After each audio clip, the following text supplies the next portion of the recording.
कि वो परमात्मा सतलोक में रहता है, वहां से चलकर आता है। अच्छी आत्माओं को, जो दृढ़ भक्त होते हैं, उनको मिलते हैं तो क्या करते हैं? उनको तत्व ज्ञान से परिचित कराते हैं, अपने से परिचित कराते हैं और सचखंड सतलोक लेकर जाते हैं। फिर उनको वापस छोड़ देते हैं ताकि ये मेरे गवाह बने। अपने आत्माओं वेद बताते हैं भगवान ऐसी लीला करता है, और जिनको परमात्मा मिले उन महापुरुषों ने यही बताया है कि भगवान ऐसी लीला करते हैं। और वो परमात्मा है कौन जिसको हम पहचान सकें कि भगवान कौन है? तो जिन महापुरुषों के दास ने शुभ नाम अभी आपको गिनाए थे, उनमें से इन महापुरुषों ने सभी ने परमात्मा की गवाही दी है, एफिडेविट दिया है।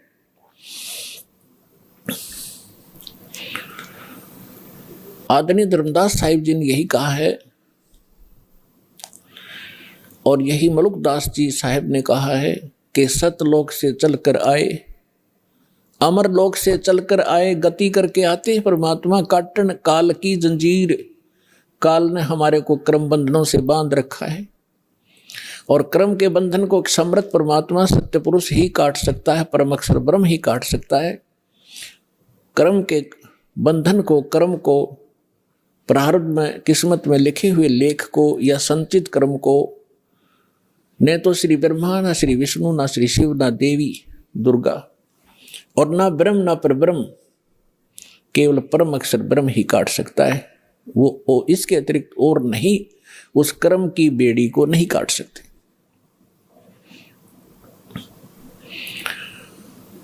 तो सभी महापुरुषों ने बताया है। अजब नगर में ले गए, गरीबदास जी कहते हैं अजब नगर में ले गए। नगर का अर्थ क्या है? क्या प्रकाश होता है? सब जानते हैं नगर में क्या होता है। वहां सारे महल होते हैं, मनुष्य होते हैं, बाजार होते हैं, सब कुछ होता है। अजब नगर में ले गए हमको सतगुरु आने। सतगुरु, गरीबदास जी सतगुरु कह रहे हैं, वो परमेश्वर थे। जल के बिंब अगाध गति हम सूते चादर ताने। हमको परमात्मा आकर लेकर गए अजब नगर में, बहुत ही अनोखे शहर में ले गए, सतलोक में।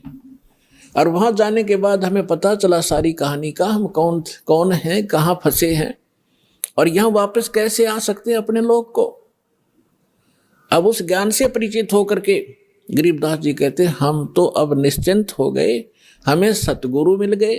सतगुरु मिल गए तो सत्संग भी मिलेगा, सत्संग के साथ साथ फिर सच्चा भक्ति विधि मिलेगी जिससे हम वहां जा सकते।